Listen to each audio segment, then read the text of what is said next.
want to first thank everybody for being here today. Again, we're here to help the kids of our inner cities. And there's so many of them that need help, especially these days. I want to thank James Smith, our Assistant Director of the FBI, for being here.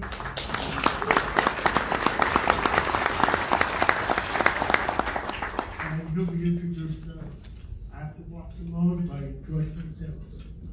I want to thank the people who took the big tables. Let's see. Our sponsors, Frederick, Milton. You know, I need glasses. I need glasses.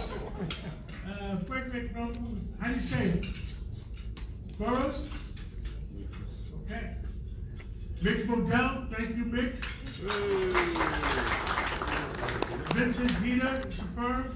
Nina Rosenwald, Mark Schwartz. His wives are helpful. Thank you, Margot. Mark Schwartz, David Schwartz, thank you. Schwartz and Schwartz. Todd Shapiro, thank you very much for being a sponsor. And our big table buyers, let's see. Roy Fugasi, where's Roy? Roy Fugasi, thank you so much. I go back a long way with these luncheons. His dad, Bill Fugasi, started it. Okay, well, see, I should have looked at it. Diane Smith, who puts this organization together. Thank you, Diane, you do a great job. And our big table buyers, John Basmatis, I guess I'm both table. Paul Lunches, thank you, Paul. Heather Mulligan, Howard Becker, the Business Council of New York State, thank you for keeping business going, otherwise we're all out of it. James Orfanides, thank you so much. Thank you. David Stockman. John Sullivan.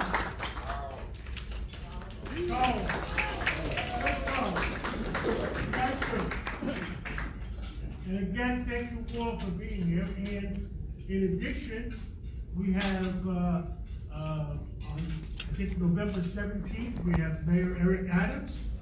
And then on December 5th, we have Larry Kudlow, one of the nation's top economists. In the future coming, we have Cardinal Dolan. We always do Cardinal Dolan in December for Christmas, but this year, because of his schedule being tied up at the Vatican, will probably be January. And also in maybe January or February, Alan Dershowitz to tell us about the ethics of war, what's going on in the world. And again, and we have a Christmas party. Right? When's a Christmas party to support the kids? This is when you go to Harlem on 119th Street on a Saturday morning and watch the kids. You can't make all 15 or 20,000 of them happy, but we try to make at least 500, 600, 700 in each house that are happy. And Carlos, thank you for doing a great job on that, putting it together. And Marco, thank you too. And there's another, a legal lunch.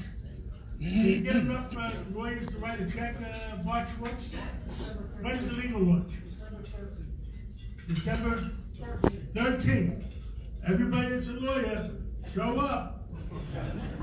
Thank you so much. The only show that beats WABC is Walk Simone show. WOR every day between 10 and 12. Then Rush is here to help the kids.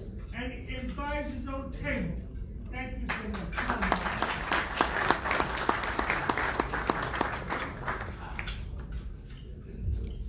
Thank you very much. I know that people are dying to hear what I have to say because I could tell. They came right over to me and they said, "What's the Wi-Fi password here?" So, No, a special announcement. We asked that, very important, after the lunch, but everybody please remain seated so that I can be first at the coat room and not have to wait any longer. We got a great group of people here today. Me at the Harvard Club. I was at Harvard, the bookstore, and I did. But first of all, a big thank you to all of the NYPD. So many people here.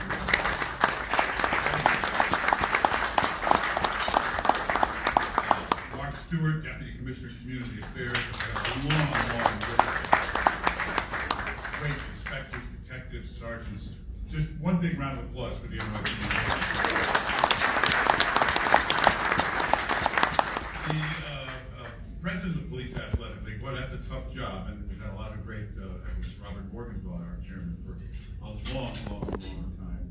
And now it's a great name in law enforcement, business, and a great New Yorker. Bart Schwartz.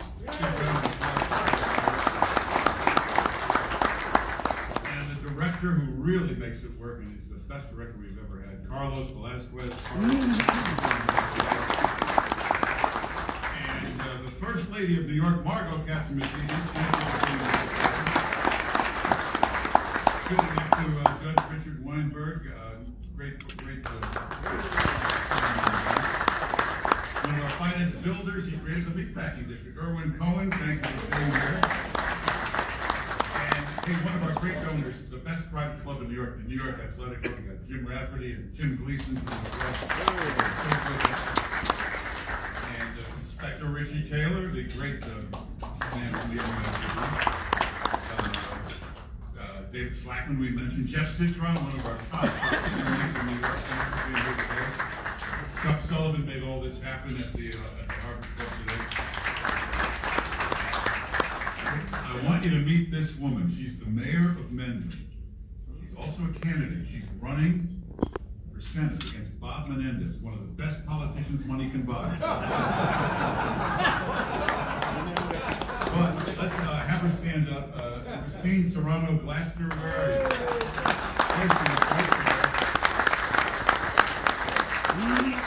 That's my vote. And so, a great honor to have you. Bill Fugazi started these luncheons about 30 years ago. And then eventually we moved him over to the Police Athletic League. But to have Roy Fugazi here is a great honor. Hey, at this table also the director of the security for the U.S. Open, Cornelius Craig. Cornelius. Talk about one of the finest men ever in politics. He was an excellent governor, but really one of the greatest human beings ever in politics. David Patterson, Governor David Patterson.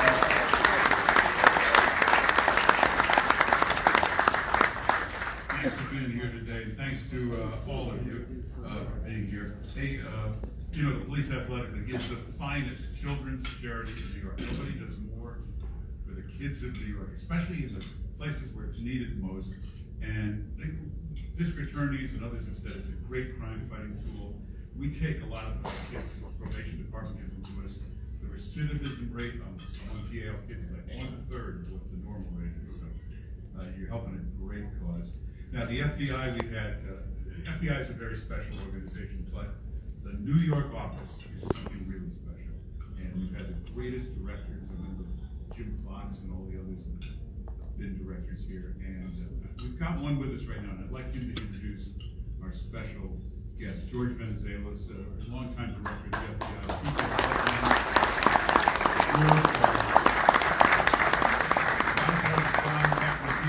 Organization. He's the COO of the Federal Law Enforcement Foundation. Still doing great work for all of us here in New York. George Venizelos, why don't you come up and introduce?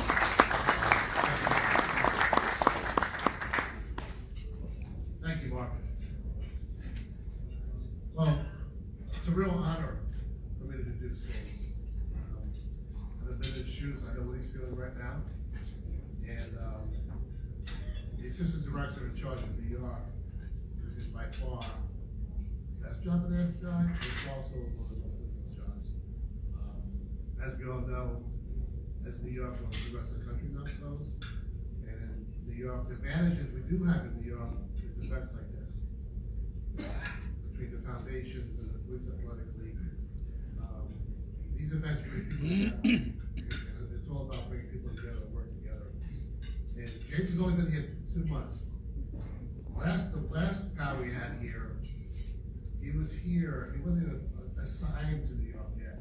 And he took the time to come to this event last time. And that's something I think the community noticed quickly and appreciated. James came from the Houston office. He was in charge of our Houston office. And some of the things he did down there is going to bode well for New York. He was able, with all this city crime going on, he was able to work some of these repeat offenders into the federal system to face federal time. Because, as we know, a lot of the big cities, I don't know if any DAs here, district attorney's offices, are starting to hurt. You know, there's a lot of soft DAs get in office, so a lot of cities are getting hurt with crime. So this is where the FBI, ATF, all the other federal agencies can step in and help. And James did that in Houston. He did a tremendous job doing that. And he does come with some big office experience. He worked in the LA office a number of years as a new agent, worked the streets. LA is one office, it's not New York. But the one thing is that it has more than New York, is extreme gang presence. LA is the king of gangs. You know, and James worked a lot of the gang stuff in his career. And so it's gonna serve him well here. I know you want to hear from him, so let me get right to him. And I think James is going to bring the community together like all the other assistant directors did. And I think James is going to fit right in. He already fit right in. And I look forward to work with them. The FBI is like a family. Even though we never worked directly together, it's like the Kevin Bacon thing. We all know some people we've worked with, and you know, it's almost like a Greek community in New York. You know somebody, you're related to somebody. You know, and we have a lot of the same friends. So for me, it's an honor and privilege to introduce James Smith.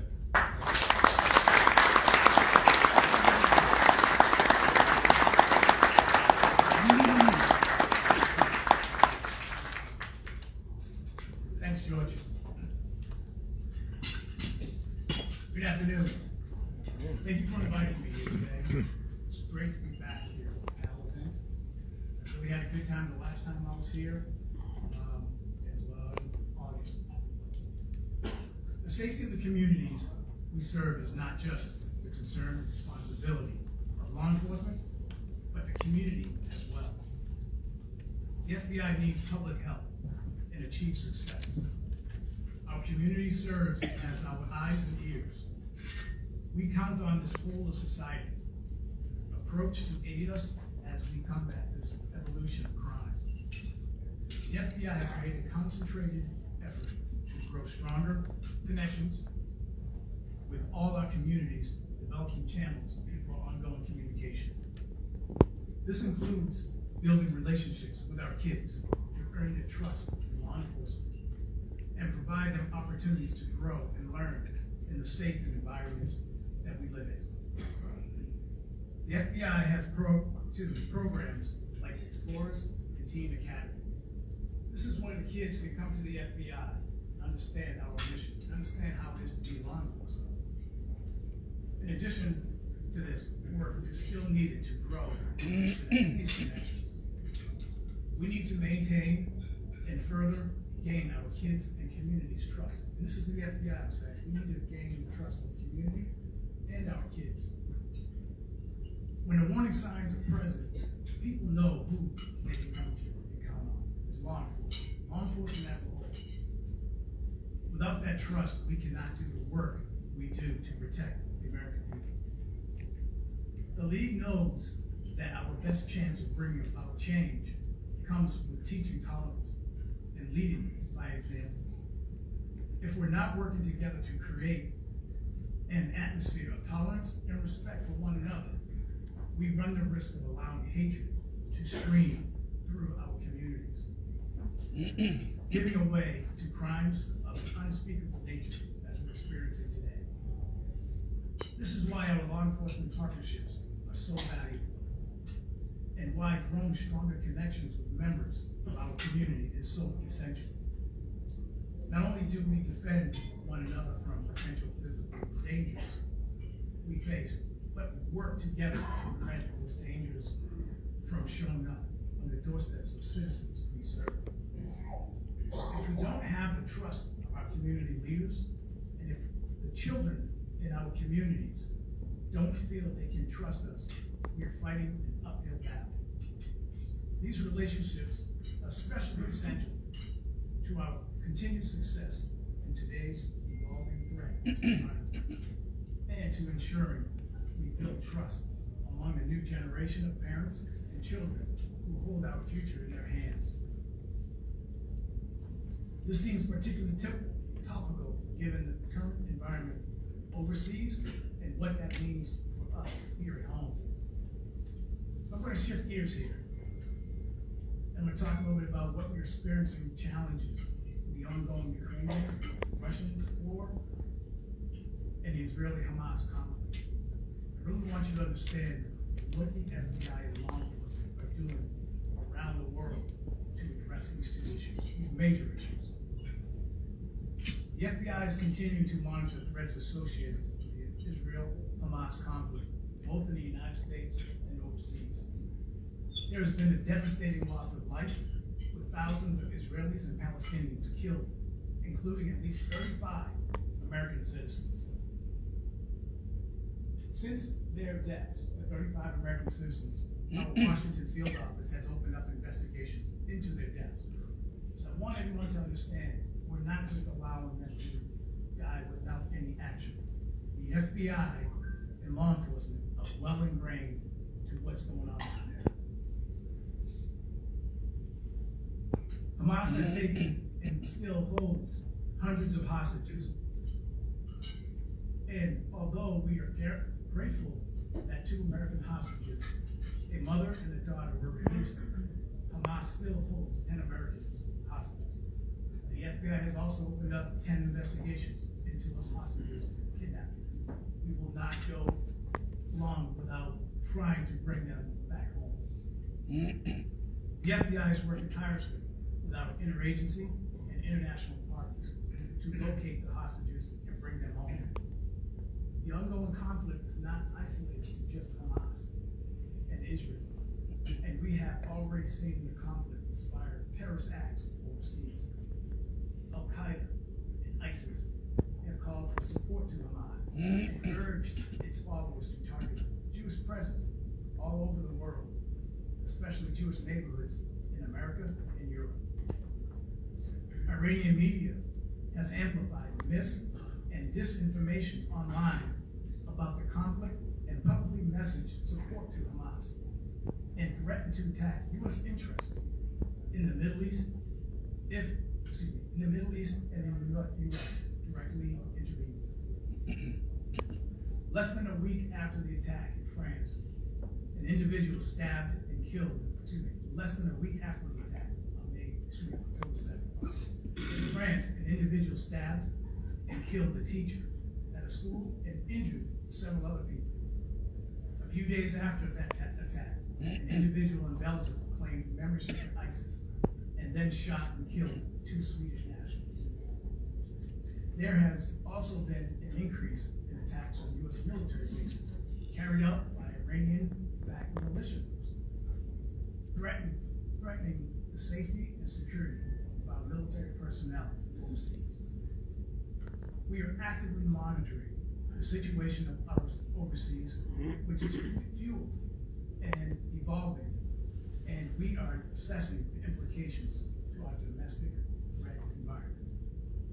Regarding Hamas specific, they have not conducted or called for attacks in the U.S., but we cannot and do not discount the possibility that they could direct attacks in the homeland, which would be a deviation from their historical focus on operations to Israel. The terrorist threat in the homeland has remained heightened throughout 2023, and we do not see it stopping going into 2024. But recent events have increased the possibility of potential attacks against individuals and institutions in the United States. We're not concerned this may prompt, we are most concerned this may prompt homegrown violent extremists and lone offenders motivated by or reacting to these events could conduct attacks against Jewish, Arab American, and Muslim communities here in the United States. We're also concerned about domestic racially motivated violent extremists with ideologies targeting Jewish, Muslim, or Arab American communities. So I want to hit that part a little bit. That is basically saying we have U.S. citizens who will be becoming radicalized and will turn against other U.S. citizens. Terrorists no longer have to send a whole team to the United States to conduct a terrorist attack and use the internet to radicalize American citizens, usually young, to conduct terrorist attacks like we've been seeing over the last couple of days. But I want to be clear, right now, the FBI and law enforcement are not tracking any credible threat. As of right now, we do not know a threat to the homeland. And I have to hit that because we have to function without fear. We have to do our day-to-day. So right now, again, there is no credible threat to the United States. I want to FBI field officers across the country are addressing these threats with an aggressive sense of urgency. We are determined to do everything possible to fulfill our mission and protecting American people. Since the October 7th attack, the FBI has opened up hundreds of inquiries. So for those in law enforcement, that is guardians. We've opened up hundreds of guardians that have a nexus to the conflict. These guardians range from non-specific threats with no clear time frame or target to uncorroborated threats to life, to threats serious enough to opening investigations to address them. We are using and leveraging all of our investigative techniques to mitigate these threats along with our partners. We're also leaning forward in outreach efforts with our community partners, especially our faith-based communities. Since the conflict, I've personally gone out and met with the Jewish and Muslim communities on several occasions. Since October 7th, since the October 7th attacks, the FBI and our partners have arrested 2 individuals plotting potential terrorist attacks. 2 weeks ago, my former office, FBI Houston, arrested a Palestinian asylum seeker who studied how to build bombs and posted online about wanting to fight against Israel in Gaza and supporting killing people of the Jewish faith. Last week, FBI Las Vegas arrested an individual who made numerous violent and anti-Semitic threatening phone calls to a Jewish United States senator. Our FBI Chicago office has also opened a federal hate crime investigation into a landlord who stabbed to death a 6-year-old Palestinian American boy and seriously injuring his mother because the tenants were Muslim. And over the weekend, there were reports of online posts that threatened violence against Jewish students at Cornell University. This is all going on while the FBI New York field office continues to address violent crime, the fentanyl crisis, cyber intrusions, white-collar crimes, and the counterintelligence threats from China and Russia. We know our FBI New York is in constant communications with you and your community partners, and that we are working closely together to follow up on every tip and lead to keep our communities safe. To report information to the FBI, please use tips.fbi.gov or 1-800-CALL-FBI. And in conclusion, we have a long road ahead of us, and we will continue to rely more and more on the support and cooperation from our partners and communities. But by moving forward together, we will continue to keep our communities safe. Thank you again for inviting me here today.